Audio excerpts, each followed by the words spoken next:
जे विचारधारा आहे, जेनझी ज्याला म्हणतात, त्यांना कुणीतरी त्यांची मानसिकता खराब करीत आहेत का, ह्याच्यावर लक्ष देणे गरजेचे आहे.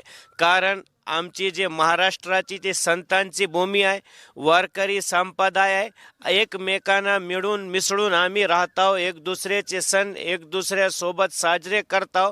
पण जे मानसिकता आणि जे द्वेष पसरवणारे लोक आहेत, त्यांची मानसिकता आमच्या इथले युवकांमध्ये पण पसरण्याचा प्रयत्न होत नाही. त्याच्यावर काही ना काही प्रशासनाने नियंत्रण करावा.